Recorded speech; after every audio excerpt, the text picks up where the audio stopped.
All right. Well, hey, I want to welcome everybody, those tuning in for the first time and those coming back to us to our Care Team podcast. This is episode 83, Thursday, the 21st of April. And we just want to say that today's topic is going to be very heavy, but very timely, as we are going to talk about National Child Abuse Prevention Month. And because we have such heavy topics on our cast, we like to do a soft start. And Tommy is always faithful to bring us a fun soft start. First of all, I just want to say I can't believe it. We're talking about the 21st of April. We just got into April. So anyways. I hear you. It's crazy. One step closer to sunshine and warm weather. I thought it'd be here by now. Yeah, me too. It should be here by now. Okay, so we just had Easter. Praise God. Resurrection. Just awesome celebration this past weekend. Yeah. So just so grateful to gather and to celebrate Jesus overcoming death. But as we do know, on Sunday there was a lot of candy purchased and given out. So probably a lot of parents diving into their kids' candy. Anyways, I think we're all guilty as parents. That's right. Yeah. That's right. But anyways, and as somebody mentioned before, it might even be a right. We're trying to figure that out just yet. Anyways, That'd be me. Yeah. So Lori, what is your favorite candy of all? And then we'll go to your. Actually, yeah, we'll go. What's your favorite candy? I just like candy. I like it. Chocolate is definitely my topmost. Definitely dark chocolate, good dark chocolate.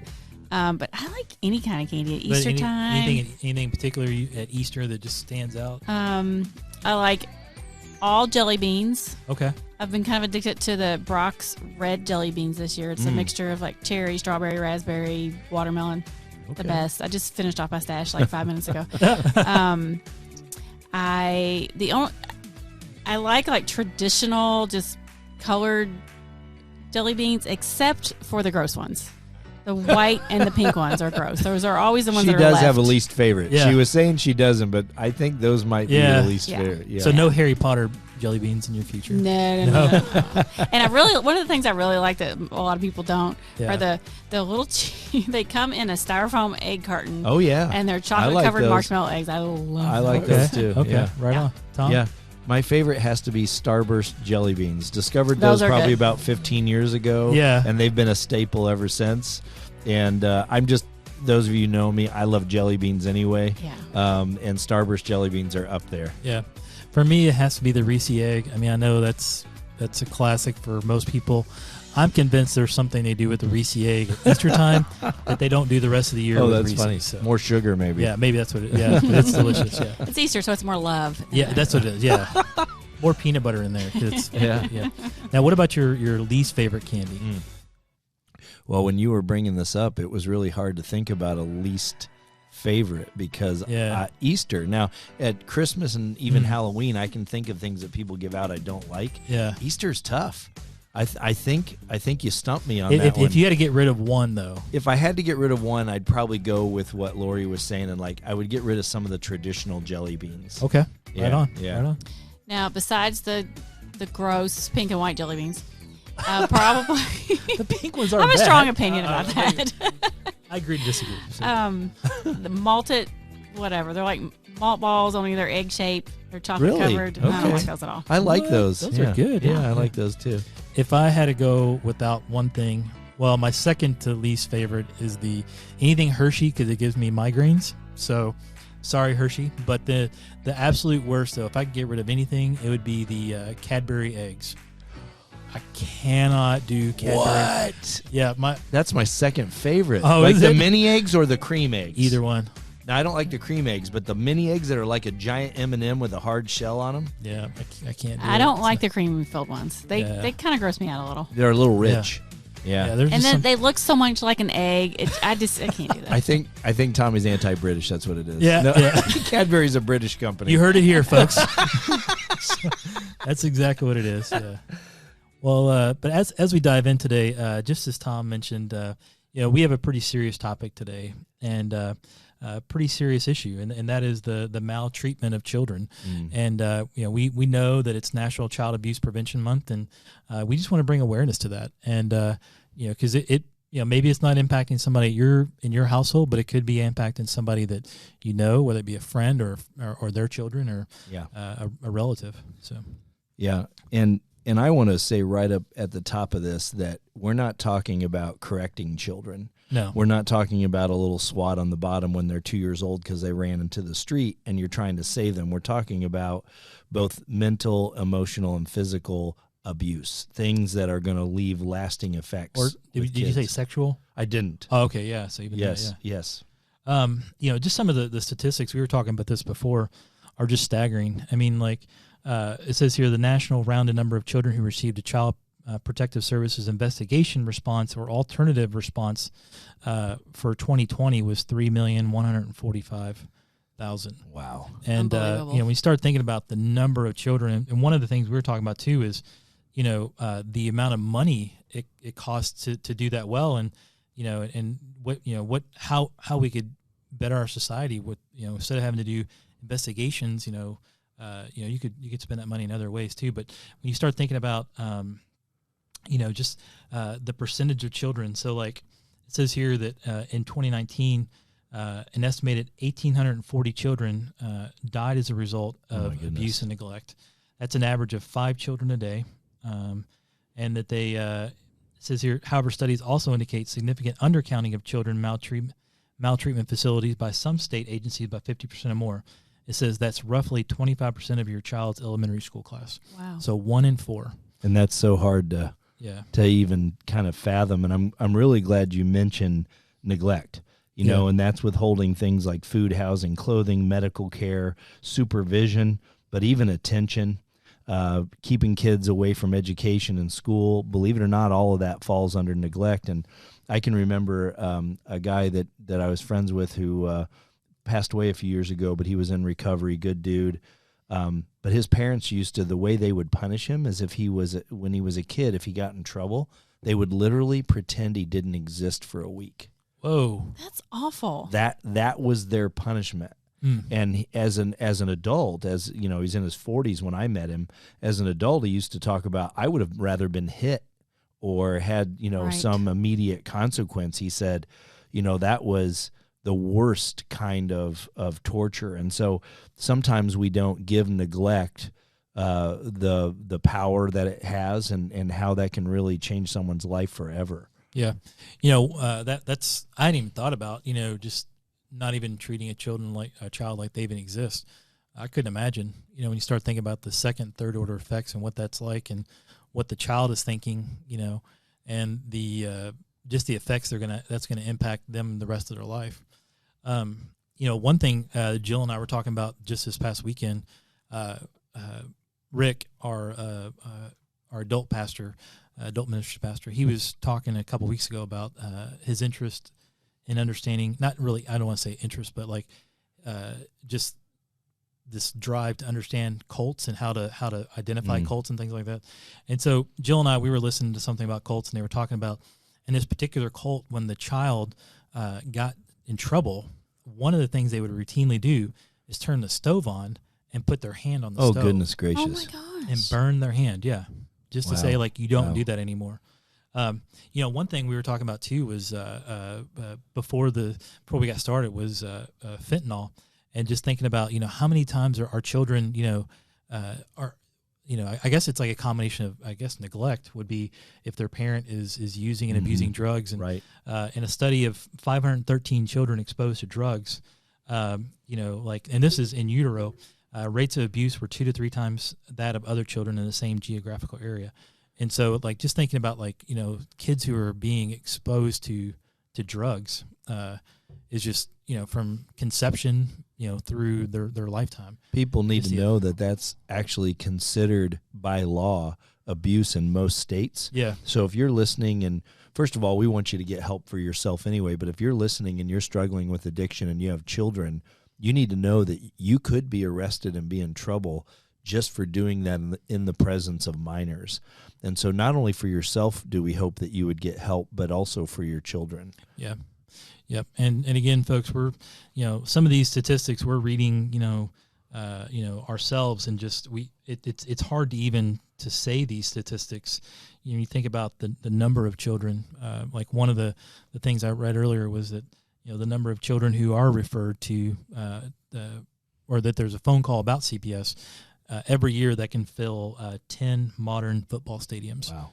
And we have to be aware. We have to know that this is a serious issue. And when we think about children too, I mean, children of all ages, I mean, even up until they turn 18, their minds aren't fully developed, so they don't even fully understand and know. So it's important to stand up for children and to ask questions and to be the advocate for them. Because I mean, I think about like my 15-year-old son. In 2 years he'll be 18.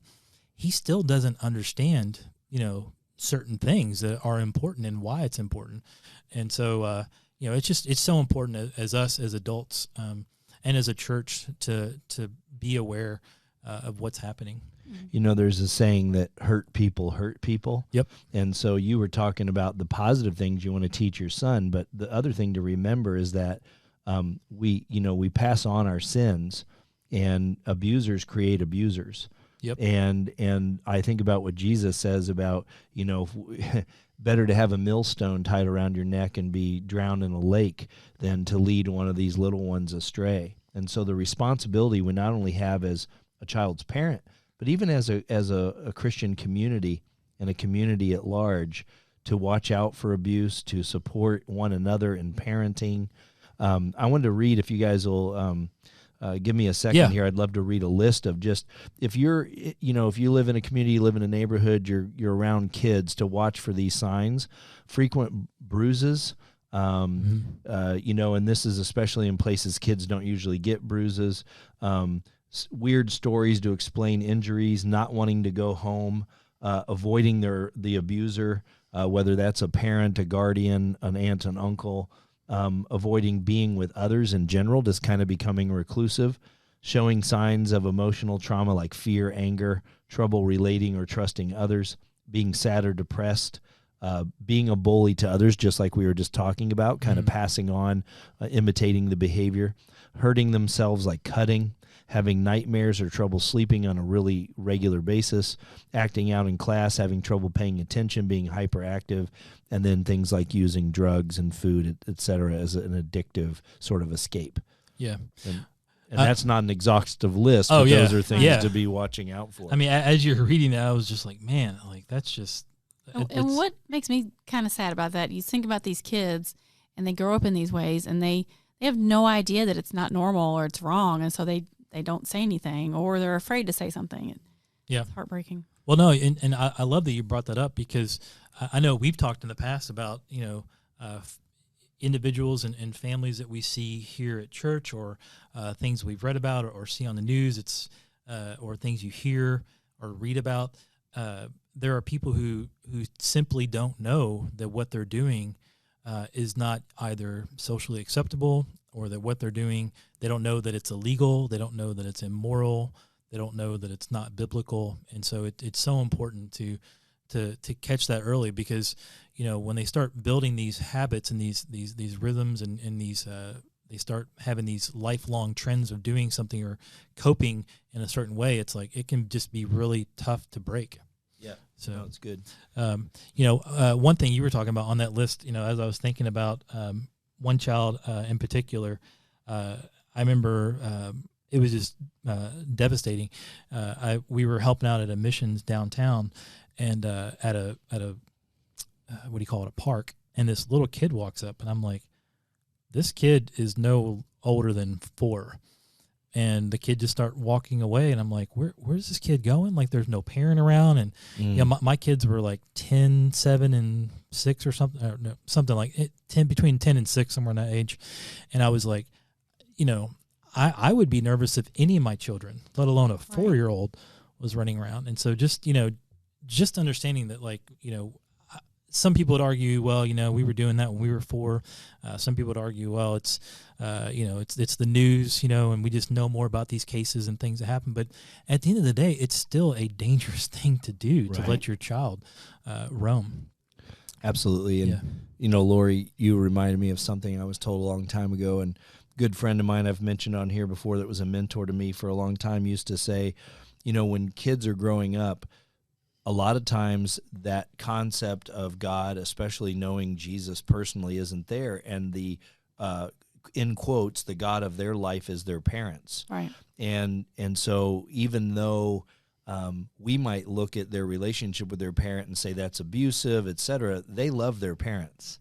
And we have to keep that in mind and to be gentle and really think about getting professionals involved. Yes. I think it's good to, if you have eyes on a situation or you have an opportunity as a Sunday school teacher to kind of question a kid a little bit, even at that point, I think you really have to kind of defer to the authorities, if you will, for lack of a better way to say that, to the professionals.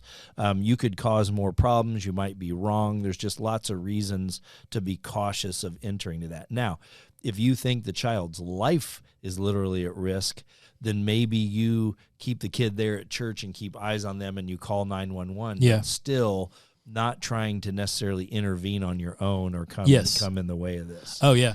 Well, and I love that you said that, maintaining contact. And contact can be over the phone. It could be, watching from your car. I mean, you don't have to be right next to the child, And so, I love that you said that. The other thing, too, is that we are a mandatory reporting state. And I don't know this to be fact, and Tom, you might know, or maybe Lori, I think every state is a mandatory report now state. They are. It hadn't always been that way, but I believe that is the case now. And it's, you in duty to warn, especially if you're in a situation where you are a Sunday school teacher, a pastor, a school teacher, a counselor. We all have mandated, we have to, if we even suspect, we have a duty to warn. That's good to know. I'm glad to know that. Yeah, and our local agencies, our state agencies, I mean, they have a tremendous team that can help everything from the initial phone call, from the hotline to DCS and case managers. I mean, there's a lot of folks who look at this. So it's not just one person making a decision, they're just kind of going off on their own, going rogue.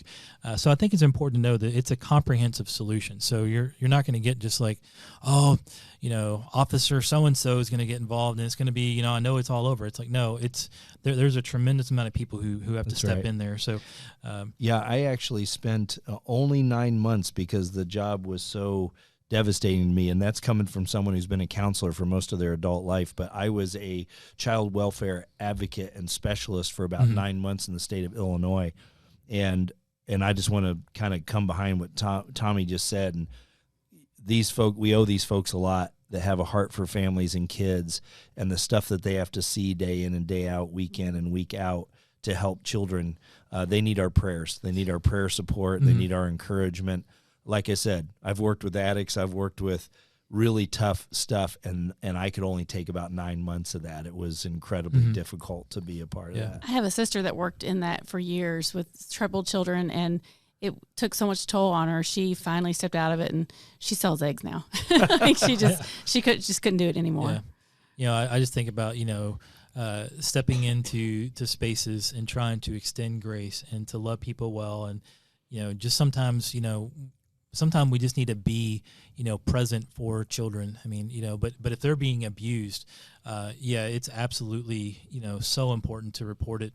But even after the reporting too, and I've got the hotline here, and we could talk about that in a second. But I'm thinking about like long term, like what are some things we can do as well to help.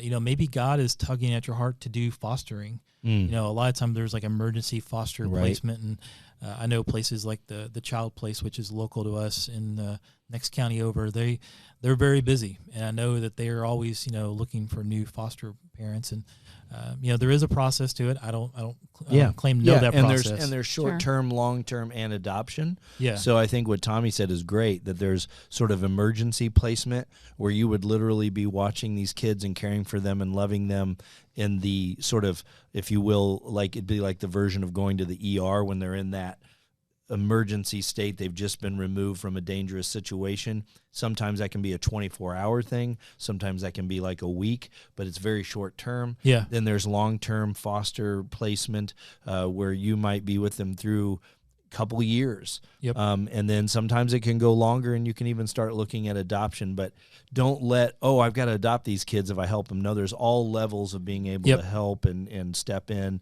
So I'm really glad you mentioned that, Tommy. That makes me think about, this is not necessarily child abuse, but just sometimes stepping in for kids that just need a trusted adult. For example, I know teenagers go through just hard things, because they're teenagers and life is hard and they don't necessarily get along with their parents. And, there's someone in my life who is a teenager and just kind of going through a rough time, couldn't patch things up with their parents temporarily. And, I know some of the details and this teenager's not totally blameless. But he needed a place just to stay, just for a night or two, and if I hadn't opened my home, no telling where he would be or what he'd be doing. And so just being that safe place was, I was glad I could do that for him. I think about too, when you're looking at a child, I mean, you may not know this child's name, you may not know their history, but when you see another person, whether it be an adult, but we're talking about children in this case, I have to remind myself that every individual person, male and female, is made in God's image. And I'm reminded of Genesis 1. Then God said, let us make man in our image after our likeness. And then it goes on to give them, the description of what they're supposed to do, have dominion.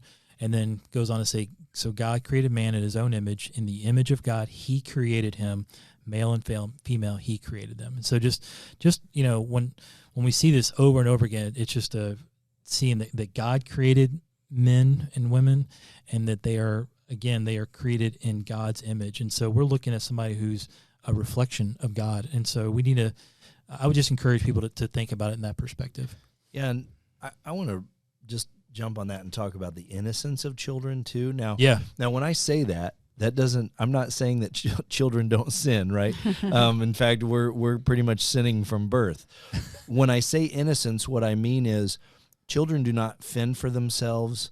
They don't reason and think the way an adult does. They often can't care for themselves. And when you attack a child, to me, there's a particular kind of evil there. I'm just going to say that, that someone of power is attacking someone who doesn't have power. Yeah. And so there's an even greater responsibility there to protect children. We all have that responsibility.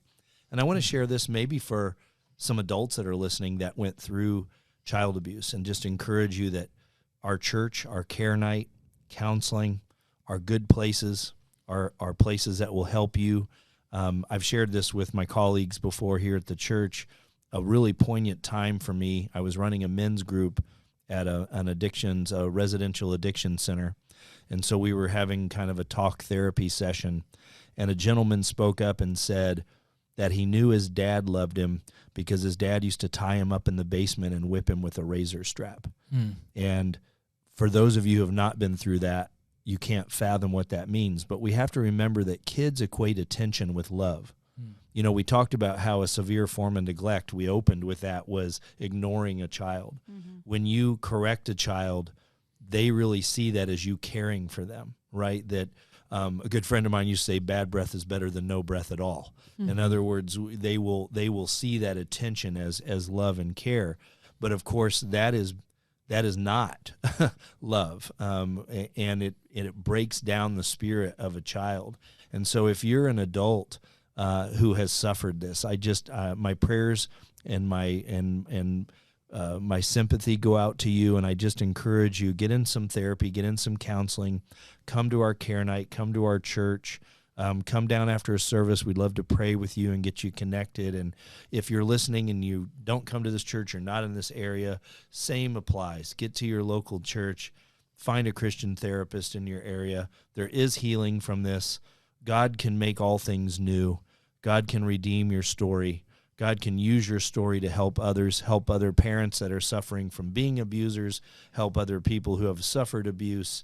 God doesn't waste anything, and he has a plan for your life, and he wants to prosper you, and we just, that's our prayer for you. Yeah.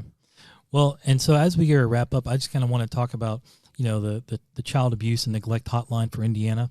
And I'll share this number a couple times, 800-800-5556. 800-800-5556. And we'll also put that on our posts, on our social media. Make sure you have that. We'll give you the link to the indiana.gov website where there's more information about child abuse and services available.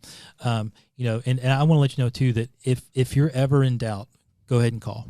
It's okay to call. That's right. I literally right before we started today, there was a little bit of a doubt in my mind about another situation, and I called 911, and they were great. I was able to relay what we needed to relay, and I hope that person is safe and is doing well. But never hesitate to call 911 or DCS. I wanted to jump in with the national hotline as well. Oh, yeah. Especially if you're not in the Indiana area. Yeah, good call. And give you a couple different ways. One way to do it is 1-800-4-A-CHILD. You can call 1-800-4-A-CHILD, or if you're like me and you don't know what the letters on the phone are, then you can call 1-800-422-4453. One more time, 1-800-422-4453, and that is the National Child Abuse Hotline. If you're out there and you're feeling overwhelmed, we know all three of us in this room are parents. We know our kids can push us to the edge a lot. We go through a lot with kids. And while we know that's not an excuse for abuse, we also understand sometimes how people get there. If you're feeling that way, find a trusted friend, a family that you trust. Go to some relatives, drop your kids off for a few hours or a day if you need to. I know there are even some community resources. Back where I'm from in Illinois, you could literally drop your kids off for a weekend, no questions asked if you were feeling overwhelmed. So, Google search your local area. But we all get to that point sometimes where we feel overwhelmed. Don't do anything you're going to regret. Don't do anything that's going to be lasting harm to you or your child. Get help. But we just wanted to make sure to say that this isn't all about people who are constantly abusing their kids. All of us can get to the edge sometimes. And so we just want you to know there's people there that want to love you, help you. Come here on Care Night. We've got free child care. Come hang out with us. We will pray with you. We will love you. We will figure something out. 2.5 hours every Monday night. That's right. Yeah. I found this last statistic talks about. It says average time to answer a call from law enforcement, 14 seconds. Wow. Average time to answer non-law enforcement calls, 16 seconds. So that's state of Indiana. I'm not sure about nationwide, but if you call, they will get in contact. This is a huge priority. As a church, we take it very serious. If you ever need somebody to talk to, please don't hesitate to reach out to someone on our staff, one of our pastors, or just other staff members. We want to help serve you and your family and any child who's in danger. So, but with that being said, Lori's going to pray us out. So, Lori, you mind praying for us? Yep. Father God, it's such a hard topic to think about and talk about, and I can't imagine looking in the face of a small child, and just not knowing that there's a God and not wanting to protect that innocent and that gift. Those kids are such a gift to us, and I just feel sort of compelled to reach out and ask for peace and blessing on the abusers of these children, that we know that they come from a hurt place, and they've done some awful things, to give them peace, get them help, Father. And these children who are suffering, that you provide a safe place for them, that you show them that there is a God that loves them and help them find a way out of their situation. And for people who are older and have suffered when they were a child, that they grow and they heal and they learn to take the hard things that they went through to help someone else, God.